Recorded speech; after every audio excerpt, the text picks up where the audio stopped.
दुनिया में कई रहस्यमयी और अनोखी जगहें हैं।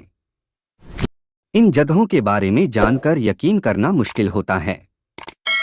वैज्ञानिक भी कई रहस्यों से आज तक पर्दा नहीं उठा पाए हैं। कई रहस्यमयी जगहों पर जाने पर रोक है। इन जगहों में कई एलियंस, भूतों और दूसरी वजहों से रहस्यमयी हैं।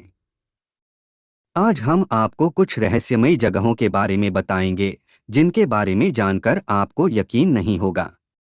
उलुरु एयर्स रॉक ऑस्ट्रेलिया आने वाले पर्यटकों के लिए आकर्षण का केंद्र है। बलुआ पत्थर की एक चट्टान है जो कछुए के ऊपरी खोल की तरह नजर आती है।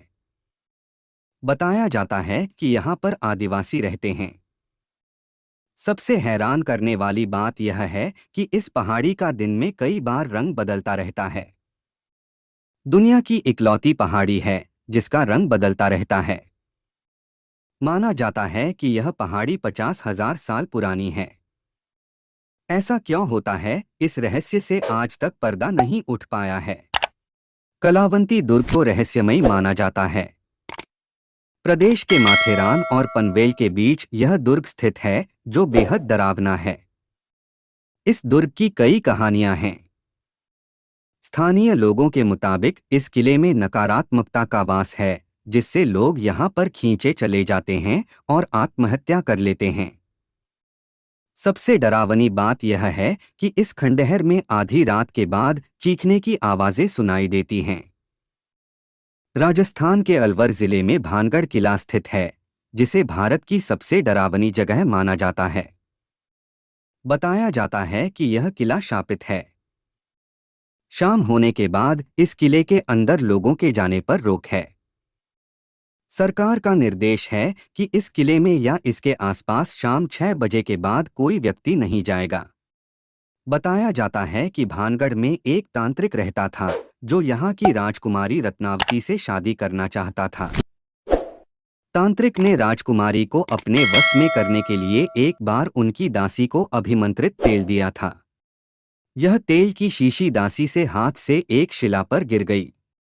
इसके बाद शिला तांत्रिक की तरफ खींचती चली गई, जिसमें वह दब गया और उसकी मौत हो गई। तांत्रिक ने मौत से पहले वहां के रहने वाले लोगों को श्राप दे दिया था।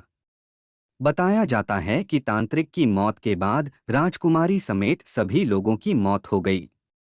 यहाँ इन्हीं लोगों की आत्माएं अभी भी भटकती हैं।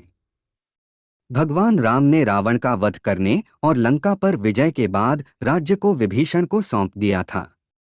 रावण के छोट भाई और लंका पर राज कर रहे विभीषण ने भगवान राम से निवेदन किया कि लंका तक आने वाले राम सेतु को तोड़ दीजिए। इसके बाद भगवान राम ने अपनी धनुष के एक छोर से सेतु को तोड़ दिया। इसके बाद से यह स्थान धनुषकोटी के नाम से प्रसिद्ध हो गया। यह रहस्यमयी शहर तमिलनाडु के पूर्वी तट पर स्थित है। भगवान राम का धनुषकोटि से गहरा नाता है, तो वहीं यहाँ पर प्रेत आत्माओं के महसूस किए जाने का दावा किया जाता है। इसके पीछे की वजह साल 1964 में यहाँ पर आए भीषण चक्रवात को माना जाता है। तूफान के बाद यहाँ पर आने वाले लोगों ने महसूस किया कि यहाँ पर कुछ असामान्य है। लोगों के इन अनुभवों के बाद तमिलनाडु सरकार ने इस छोटे शहर को भूतिया शहर की सूची में डाल दिया और इसे रहने के लिए अयोग्य करार दे दिया। सरकार ने चेतावनी भी दी कि यहाँ पर दिन ढलने के बाद कोई नहीं जाए। यह सभी जानते ही होंगे कि ताश की एक गड्डी में 52 पत्ते होते हैं, जिसमें सभी में अलग अलग तरह के डिजाइन होते हैं। उसमें से 4 पत्ते किंग के होते हैं। इन 4 पत्तों को एक साथ देखेंगे तो सभी एक जैसे जरूर दिखेंगे, पर आपने कभी गौर किया हो उनमें से एक पत्ते में राजा की मूंछ नहीं होती है। कभी इस पर ध्यान गया आपका? अभी तक नहीं तो कमेंट करके जरूर बताएं। ब्रिटिश न्यूज़पेपर गार्डियन के अनुसार उस एक राजा की मूंछ इसलिए नहीं होती क्योंकि एक बार कार्ड्स का रीडिजाइन करते समय डिजाइनर ने एक राजा की मूंछ बनाना ही भूल गया था और तब से यही डिजाइन बनता चला आ रहा है। दोस्तों, क्या आप कभी ट्रैफिक जाम में फंसे हो? अगर फंसे हो तो कितनी देर के लिए फंसे होगे? 1 घंटे या 2 घंटे? लेकिन आपने कभी ऐसे ट्रैफिक जाम के बारे में सुना है जो पूरे 12 दिनों तक रहा? जी हाँ दोस्तों, आपने सही सुना। 14 अगस्त 2010 को दुनिया का सबसे लंबा ट्रैफिक जाम लगा था। 12 दिनों तक चलने वाले इस ट्रैफिक जाम चीन के नेशनल हाईवे एक्सप्रेसवे के बीच लगा था, जिसके कारण हजारों गाड़ियों की 100 किलोमीटर लंबी कतार लग गई थी और ड्राइवर्स अपनी गाड़ियां पूरे दिन में सिर्फ 1 किलोमीटर तक ही चला पाते थे, जिसके कारण कई ड्राइवर्स और परिवार कई दिनों तक अपने घर नहीं पहुंच पाए और भूखे प्यासे रोड पर ही रहना पड़ा था।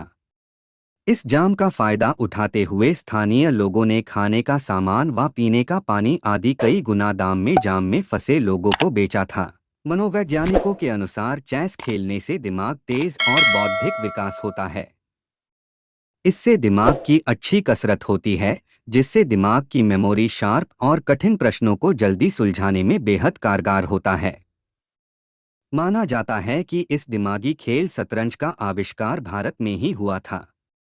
5वीं सदी के आसपास एक अज्ञात बौद्धिक इंसान ने इस खेल का आविष्कार किया था, जिससे इसका प्राचीन नाम चतुरंग है, जिसे आज हम शतरंज का नाम से जानते हैं। दोस्तों, वीडियो अच्छी लगे तो एक लाइक और चैनल को सब्सक्राइब जरूर करें।